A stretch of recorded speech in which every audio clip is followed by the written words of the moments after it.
And a very good day to you, and welcome to the program. You are in our garden. That's right. This is our little garden here, where we started off 46 years ago. Jill and I, our little house is right next door there. And I want to speak to you today about something that I believe is going to lift you up. It's going to encourage you. You know, we've just had a time of prayer. We always do before we do a program. And one of my spiritual sons has prayed a beautiful prayer. And we know that the world is in turmoil. Some people are talking about we're on the verge of a third world war. The coronavirus has devastated the planet. It's starting to ease off now because the war is imminent. So there are rumors of wars, there are disease. It's all written in the Bible. And Jesus says all these things will happen before I come again. What we need now in these days is faith. Faith to believe God. I'm not talking about name it, claim it faith. No. I'm talking about faith like a farmer by the name of Job had. Job, in my humble opinion, was the greatest man of faith in this book. You say no, Abraham was the father of faith. Agreed. Very good. James chapter 2 verse 23. Abraham believed God, and it was accounted unto him as righteousness, and he was known as the friend of God. That's so true. I know that. But when it comes to faith, raw, undiluted faith, agricultural faith, if you don't mind me saying that, there's only one man. His name is Job. There's no man in the Bible suffered, apart from Jesus, obviously, and the disciples that all died martyrs' deaths, but there's no man in the Bible that suffered more than Job. Job lost everything. Job, maybe because I'm a farmer, I can identify more with Job. Job went through everything. He lost his farm, he lost all his animals, he lost his family. He ended up sitting in the town square on an ash heap, full of boils, tumors from the top of his head to the tip of his toes. A man who understood suffering. Now, I want you to go with me to the book of Job. Now, some people say, I don't know, I'm not a theologian as per se, I'm a farmer, like Job. Some people say it's the oldest book in the Bible. I won't dispute that. And that even gives this message more unction. If we go to Job, chapter 19 and verse 25, and I'm reading out of the New King James Version. And this is what the farmer Job said. He said, "For I know that my Redeemer lives, and he shall stand at last on the earth." What a statement. Sitting on the ash heap, full of tumors, lost everything, gone, finished. But I know, he says, I don't think, I don't hope, I know that my Redeemer lives. He doesn't say, I'm hoping that he lives. No, he knows. And that's why I love this man so much. I'm looking forward to shaking his hand when we get to heaven one day. There's a big difference, by the way, my dear friend, between hoping and knowing. Big difference. Hoping is for the future. Knowing is for now. In spite of what he suffered and what he went through, he could still say, I know he lives. Wow. And remember, he had just been complaining. If you read that chapter from the beginning, he said, Lord, please. He says, you know, I've been forsaken. My so-called friends have condemned me. Job's comforters. I hope there's none watching this program. He says, I'm on my own. I've lost everything. But I know that my Redeemer lives. Our faith can never be based on our feelings. Now we come back to the early prayer that was prayed before this program. Okay, we know what's happening in Russia. We know what's happening with disease all over the earth. Now, if you are going to operate on your feelings, young lady, you're going to get up in the morning and you're going to be anxious. The Lord says in Philippians 4:6, be anxious for nothing, But in all things, with prayer and supplication, make your requests known to God. That's what Job did. He made his requests known to God, not to the Job's comforters. So, young lady, remember, it is knowing God that will save you and your children and your family. There is no place in God's kingdom for fair weather Christians. What does that mean, a fair weather Christian? A fair weather Christian is a Christian who is praising the Lord on a day like today. Look how beautiful it is today. The sun is shining. It's shining right in my face, in fact. The birds are singing in the trees. The flowers are looking beautiful. It's peaceful. There's no wind. The cameramen are happy. They're not jumping around like they often do, trying to hold their tripods up. But I want to say something to you. That's easy to praise God in a situation like this. But when there's no rain, and there's fire, and there's wind, and there's sickness, and there's disease, and there's divorce, and there's bankruptcy, and there's war, then to praise God, that's a different story. And this is what Job did. God has got no time for fair weather Christians. When the sun is shining, we praise God. But when it gets dark, then we don't want to know him. Oh Lord, where were you? He says, I was with you all the way. Jesus is looking for unconditional loyalty and faith. That's what he's looking for, unconditional. In Zulu we say, Noma Kanjan. Come what may, I will still praise the Lord. Job said, the same farmer, in chapter 13 and verse 15, even though he slay me, yet will I still trust him. Now that's faith. Now that's knowing God. Even though he slay me. Now remember, Meshach, Shadrach, and Abednego said the same thing to Nebuchadnezzar. You can throw us into the fire. And you know something, Nebuchadnezzar, sir, king, even if God does not redeem us, we're still not going to serve you. How can you beat somebody like that? Eh? You can't. And that's what happened to Job. The devil had no chance. Remember, he said to the Lord, he said, that farmer down there, the most prosperous man in the Middle East, the richest farmer, the most successful, take away all his riches and let's see if he'll still serve you. He'll curse you. The Lord said, go ahead, but don't touch his life. And I tell you what, the devil took everything. And he could still say, even though he slay me, yet will I still trust him. We are living in those days. And we are not going to be fair weather Christians. We are going to make a decision, and I'm going to pray for you at the end of this program. Lord, we are going to serve you whether the sun is shining or whether the sun is not shining. And that's what the Lord wants. He wants men and women that he can trust. You know that before Jesus even came to the earth, as a little baby, was born in Bethlehem, grew up in Nazareth, a carpenter's son, before that, this book was written thousands of years.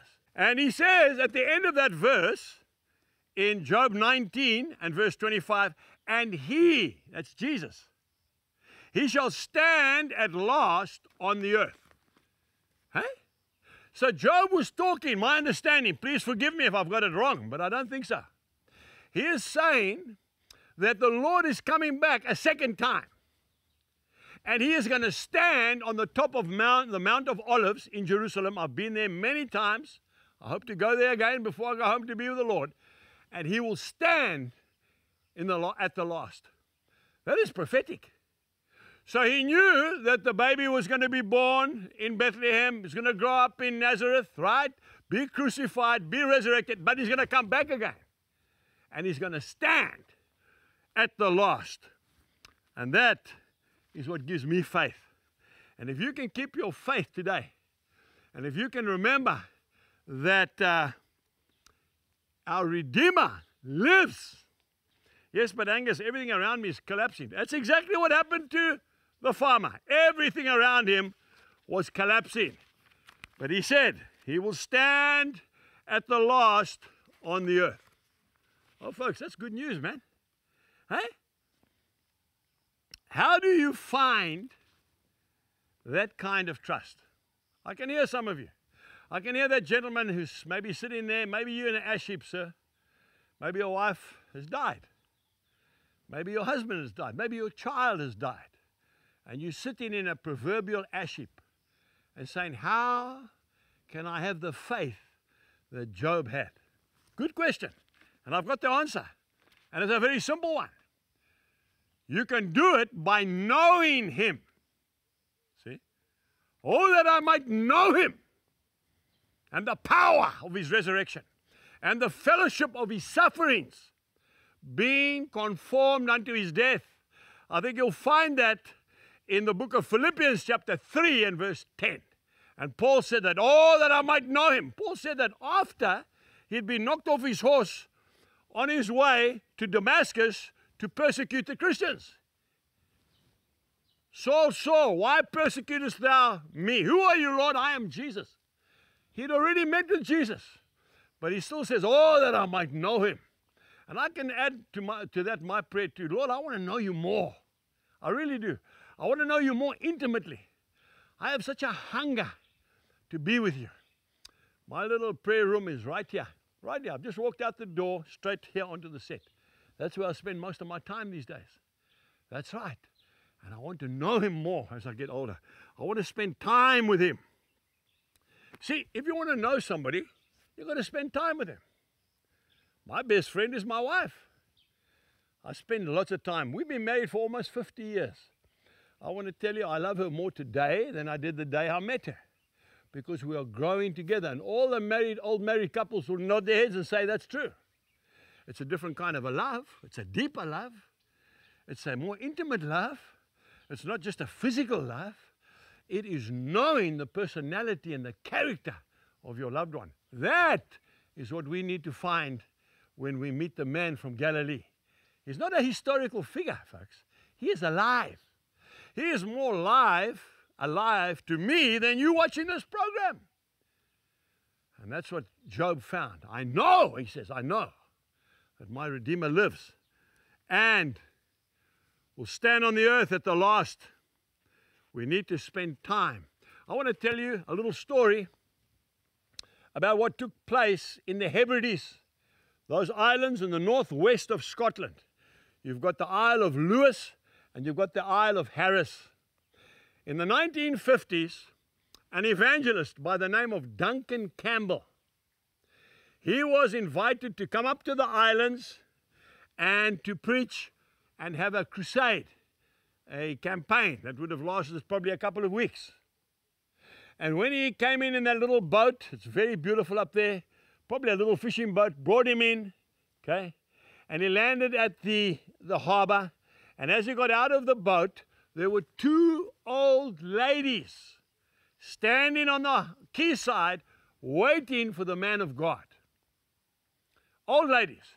The one was blind, and the other one was bent in two because of arthritis. The Morris sisters. And when the man of God got off the boat, they walked up to him, and in that beautiful brogue, that Scottish accent, they said to him, Mr. Campbell, do you know God? You see, they'd been praying for this revival for many, many years. And he said, ladies, I hope so.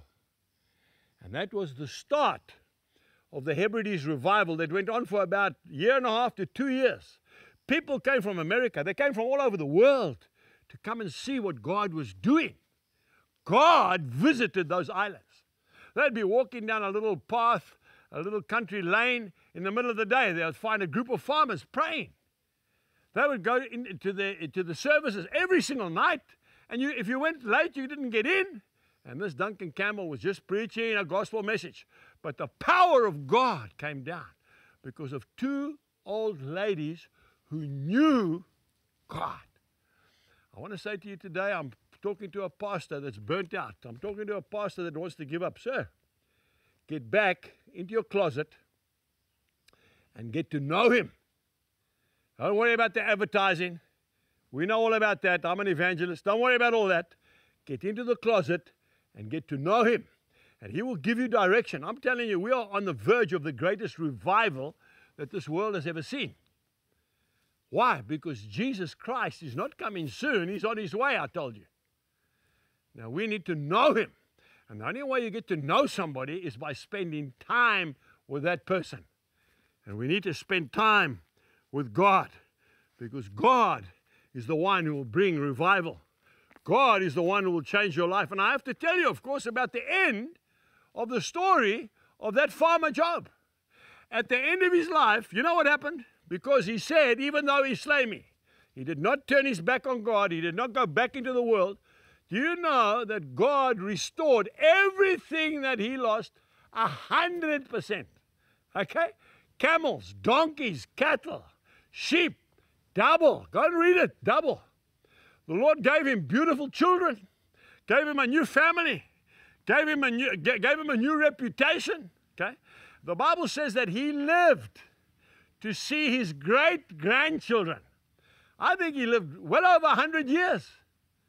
The man who said, even though he slay me, he says, I know that my Redeemer lives. And I want to say to you today, if you can say that, God will see you through any war. God will see you through any sickness. God will see you through any bereavement. God will see you through any confusion if you will spend time and get to know him. I'm talking to somebody that's maybe got a serious case of depression. You might even be in a hospital, and you might be on medication. I want to tell you today that if you know him, he will set you free. And he will give you a peace that you've been looking for all your life. You see, that peace that you're looking for, it's only found in the Prince of Peace. Jesus says in John chapter 14 and verse 27, my peace give I unto you. Not as the world giveth, give I unto you. Therefore let not your heart be troubled, and neither be afraid. There it is. Just get time, spend time with Jesus. That rubbish some of you are watching on television, I'm telling you what, it's not doing you any good. That's why you're battling with your nerves. Some of you are not going to bed at a decent time at night, and you're not getting up early enough in the morning to spend time with God. That's what we have to do. It's a discipline. Job was a disciplined farmer. You know, folks, I'm going to pray for you just in a few minutes, but before I do, I need to tell you one more story. And this is one of my heroes. And her name is Corrie ten Boom. And she came from the Netherlands. She came from a city called Haarlem. Okay? And Corrie was a watchmaker with her old dad and her sister, Betsy. And what they did in the Second World War, you can go and see that shop even today. I've seen photographs of it, and Lord willing, when I'm invited to the Netherlands, and I have been, by the way, I want to go to that shop in Haarlem. I want to see it. And it had a few stories, and they built a special place in the top of their shop. Okay, they lived above their shop to hide Jews from the Gestapo, the Second World War. Okay, and then one of their so-called friends, that's right, reported them, and the Gestapo caught them and arrested them. And the old man was very, very old. And they brought him in first, and they said to him, you are the Gestapo, you are an old man, the Nazis. And we're going to give you a chance just to go home, back to your watchmaker's shop, and behave yourself, and do not help any more Jews. Do you promise to do that? And the old man said, thank you very much. He said, when you release me, the first Jew I see, I will hide in my shop. And the Gestapo said, take him away. He died within a couple of weeks. And they left Corrie and her sister Betsy. Betsy was a very strong Christian. And because they were hiding the Jews, they weren't put in a normal jail. They were put in a concentration camp with the Jews. They were stripped down naked. They were shaved. Their heads, it was terrible. And Betsy got sick. And Betsy was dying. And Corrie was nursing her beloved sister in her arms. And one of the Gestapo went past and threw a spade at them and said, when she dies, dig a hole and bury her. That's exactly right. And Corrie was obviously very upset. And she was shouting out, probably through tears, God, what is happening? And she heard the faint voice of her sister, Betsy, saying, Corrie, if you know him, you don't have to ask why. I want to say to you today, if you know him like Job does, if you know him like Paul the Apostle did, you don't have to ask why. Or that I might know him. And the farmer said, I know that my Redeemer lives and that he'll stand on the earth at the last. He knew he was coming back. Now, I don't know where you are at the moment. If you listen carefully, you will hear the most beautiful dove calling. Can you hear that? And this place is called Shalom, which is a Hebrew word for peace. And the logo on this ministry is a dove. And the dove is singing for you. I want the peace of God to be your portion as you know that your Redeemer, he lives. And furthermore, he is coming back sooner than we realize to fetch us and take us to be with him in paradise. I would like you to pray this prayer after me. I've often been accused of praying too fast. Please forgive me. I'm going to pray slowly this time. And I would like you to pray this prayer after me with your family. Take time now and pray this prayer. Please close your eyes, bow your heads. Dear Lord Jesus, today we want to acknowledge that you live. As the farmer said in Job 19 and verse 25, I know that my Redeemer lives, and at the last he will stand on the earth. Please increase our faith that we might know you more intimately, that we might know you more dearly, and that your peace will be our portion for us, our families, our loved ones, and our fellow men. In Jesus' name. Amen. Well, there we have it. I want to thank you very much for being so patient and for watching this program. I firmly believe with all my heart that if you put into practice what we have just told you, your life will be transformed. You will not have to continue with those tablets. You will not have to continue to deal with depression and stress and anxiety, because when you know him, he will be your friend. God bless you and goodbye.